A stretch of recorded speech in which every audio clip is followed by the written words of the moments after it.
Hello students, welcome to my channel light up knowledge and welcome to today's video. So आज के video में जैसे ही आपको title clear करता है कि हम कुछ important question objective Indian polity book से जो कि एम लक्ष्मीकांत की है, उसका जो चैप्टर 2 है, ठीक है। चैप्टर 2 कौन सा है? Making of the constitution. उससे रिलेटेड हम कुछ क्वेश्चंस करने वाले हैं। So without any further adieu और डिले, लेट्स डाइव राइट इन।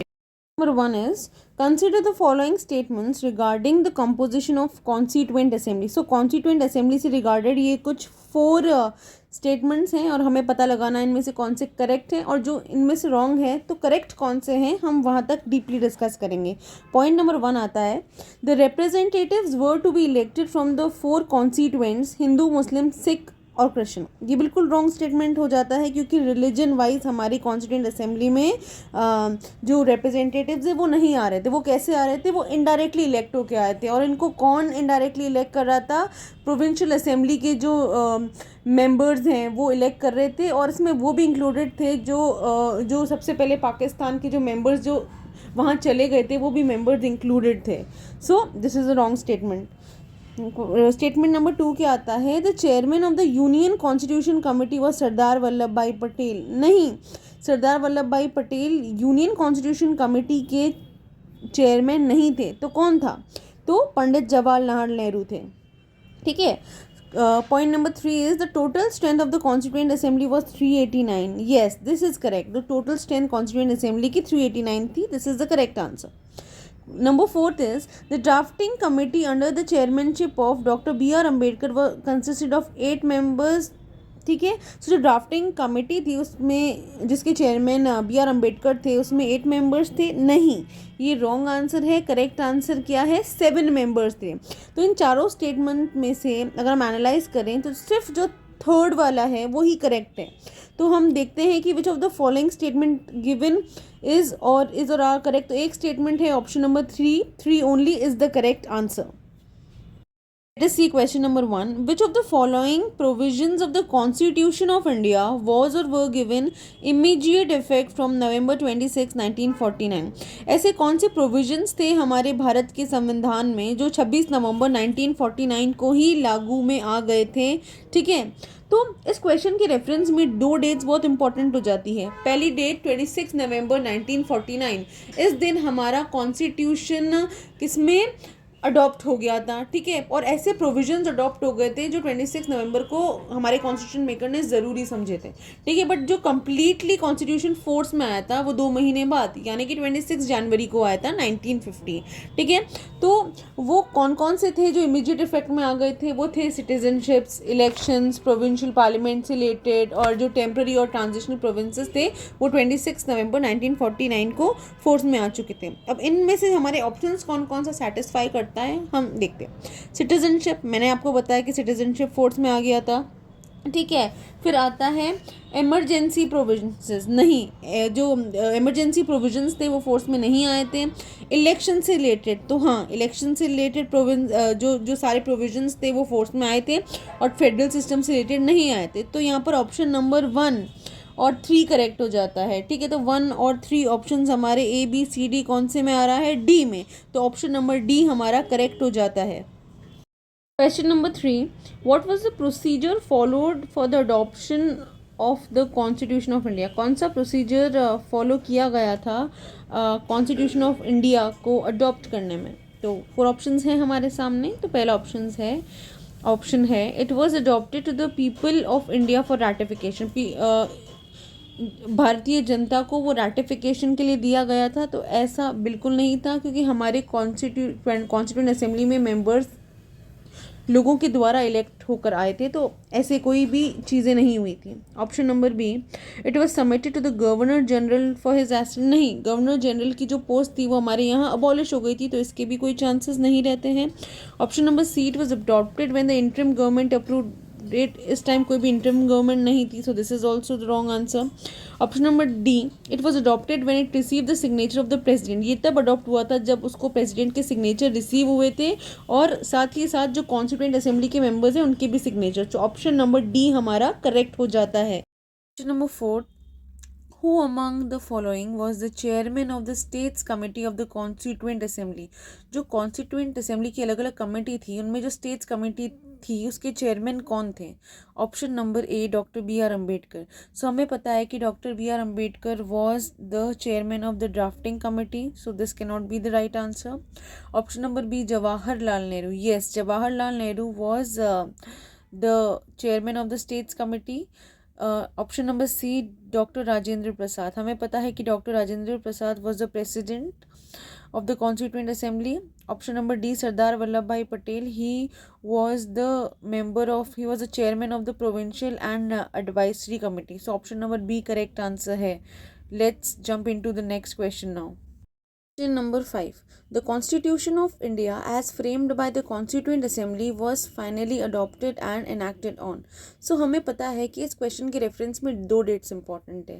पहली 26 नवंबर 1949 जब हमारा कॉन्स्टिट्यूशन क्या हो गया था, अडॉप्ट हो गया था, कुछ फीचर्स अडॉप्ट हो गए थे. और जनवरी 26 1950 इसलिए इम्पॉर्टेंट है क्योंकि हमारा कॉन्स्टिट्यूशन, पूरा कॉन्स्टिट्यूशन फोर्स में आया. कुछ फीचर्स 26 को अडॉप्ट हो चुके थे 1949 को, जैसे सिटीजनशिप, इलेक्शंस को लेकर. ठीक है, तो यहाँ पर ऑप्शन नंबर सी करेक्ट है. 26 जनवरी 1949 को हमारा कॉन्स्टिट्यूशन फाइनली बनकर तैयार हो गया था, अडॉप्ट हो गया था, और कुछ उसके जो फीचर्स थे वो इनैक्ट हो गए थे, जिसके बारे में मैंने आपको बताया. Number 6 is, which one of the following constituent assembly was chaired by J.B. Kripalani? Option number A Steering Committee. तो जो स्टीयरिंग कमेटी थे उसके चेयरमैन थे doctor Rajendra Prasad. Option number B Fundamental Right Sub Committee. तो इसके जो मेंबर थे वो थे J.B. Kripalani. So option number B यहाँ करेक्ट हो जाता है. Option number C Union Constitution Committee. तो यूनियन कॉन्स्टिट्यूशन कमेटी के मेंबर्स पंडित जवाहरलाल नेहरू थे. और option number D Provincial Constitution Committee, जिसके चेयरमैन थे Sardar Vallabh Bhai Patel. So answer option number B is the correct answer. Number 7 is the members of the constituent Assembly were. जो members थे constituent assembly के वो कहाँ से चुन के आते थे या इलेक्ट होके आते थे? Option number A directly elected by people. क्या वो लोगों के द्वारा, भारत की जनता के द्वारा डायरेक्टली इलेक्ट होके आते थे? Option number be nominated by governor general. क्या वो गवर्नर जनरल के द्वारा नॉमिनेट होते थे? पर गवर्नर जनरल की तो पोस्ट अबॉलिश हो गई थी, तो ये भी ऑप्शन करेक्ट नहीं हो सकता है.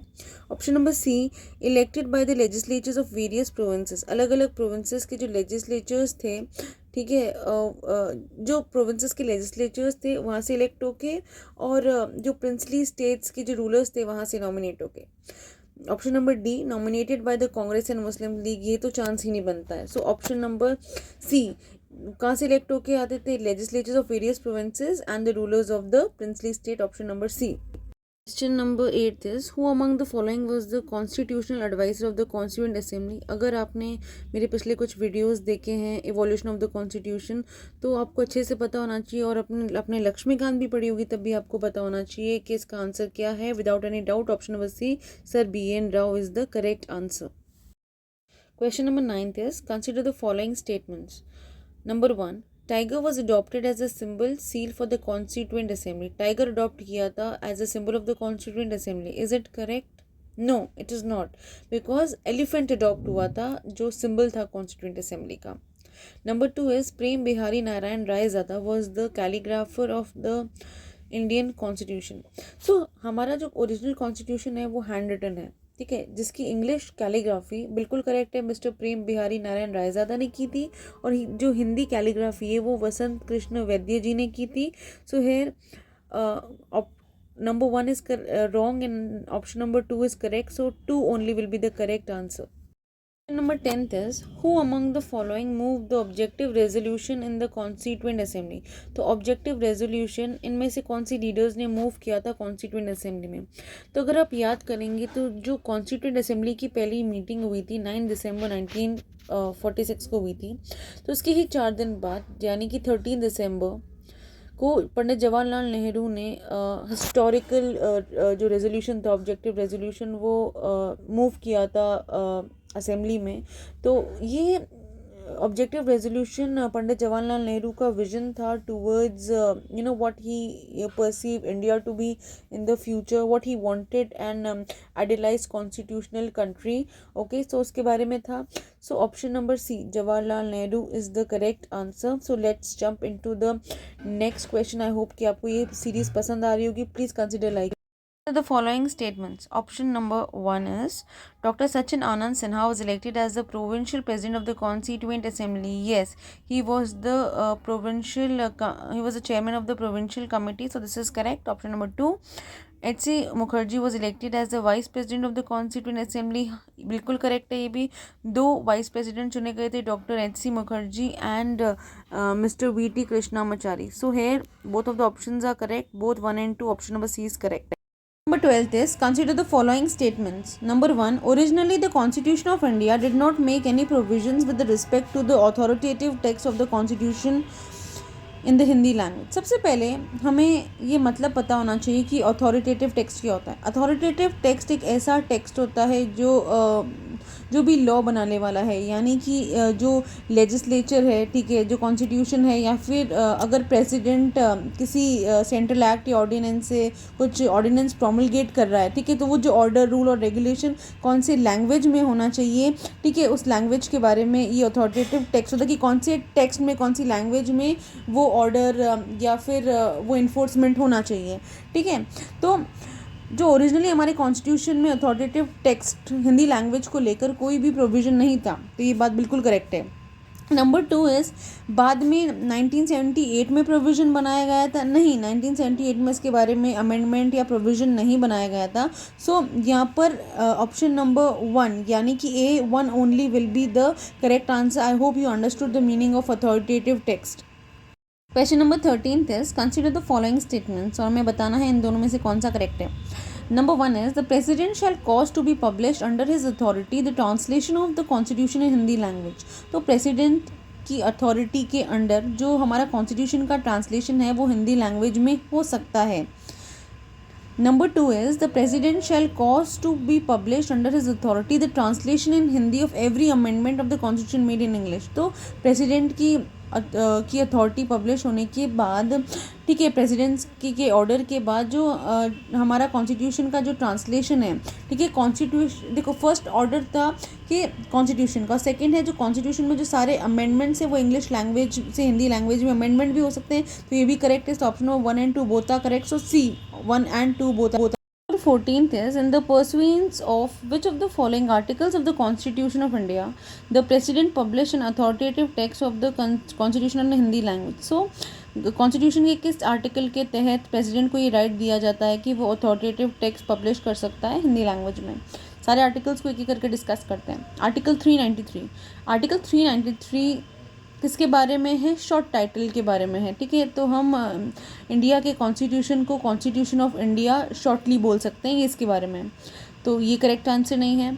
Option number B, article 394. So article 394 इसके बारे में है कि आर्टिकल 394 और इसके साथ साथ आर्टिकल 5, 6, 7, 8, 9, 60, 324, 366, 367, 379, 380, 388, 392 और 393. तो ये जो सारे आर्टिकल्स हैं वो सारे फोर्स में आएंगे 26 नवंबर को, और उसके अलावा जो बाकी सारे फोर्स में आएंगे वो 26 जनवरी को आएंगे. ठीक है, तो ये it is related to the commencement. Article 394A is related to the authoritative text of the president. ठीक है, फिर आर्टिकल 395 किसके बारे में है कि जब इंडिपेंडेंस ऑफ इंडिया एक्ट आया था 1947, तो automatically government of India act 1935 repeal हो गया था. ठीक है, इनएग्जिस्टेंट हो गया था. सो यहाँ पर ऑप्शन नंबर सी करेक्ट है, article 394A. Option number 15th is, which of the following parts of the Constitution of India deals with the authoritative text of the Constitution in Hindi language. हमारे constitution के कौन से part में हमें information मिलती है कि अथॉरिटेटिव टेक्स्ट हिंदी लैंग्वेज में पब्लिश हो सकता है? So option number A, part 21. तो पार्ट 21 डील्स विद इंडिया का constitution as union of nation, इसके बारे में हमें इन्फॉर्मेशन मिलती है. Option number B, part 19। तो पार्ट 19 प्रेसिडेंट के फंक्शंस के बारे में है। इसमें ये आता है कि कोई भी क्रिमिनल प्रोसीडिंग्स प्रेसिडेंट या गवर्नर के रिलेशन में नहीं प्रोसीड हो सकती है जब तक वो ऑफिस में है, ठीक है ना। वो अरेस्ट हो सकते हैं, ना वो इन प्रिजन हो सकते हैं, ठीक है ना ही प्रेसिडेंट ना governor. Option number C, part 17। So part 17 deals with the official language, और part 12 deals with the authoritative text of the constitution of Hindi language। तो यहाँ पर ऑप्शन नंबर डी यानी कि part 22 will be the correct answer. I hope कि आपको ये question series enjoyable लगी होगी। ये यूपीएससी पॉइंट ऑफ व्यू से बहुत इंपॉर्टेंट क्वेश्चंस हैं, और मैंने इन क्वेश्चंस का reference objective Indian polity by M Laxmikanth से लिए है। आई होप कि आपको अच्छा लगा होगा। अगर आपको ये वीडियो वर्थ लगा हो, अगर आपने इसको एंजॉय किया हो, इसके एक्सप्लेनेशन को अपने फ्रेंड्स के साथ ज़रूर शेयर करिएगा, और प्लीज़ लीव इन कमेंट्स कि आपको ये वीडियो कैसा लगा। Bye bye, take care.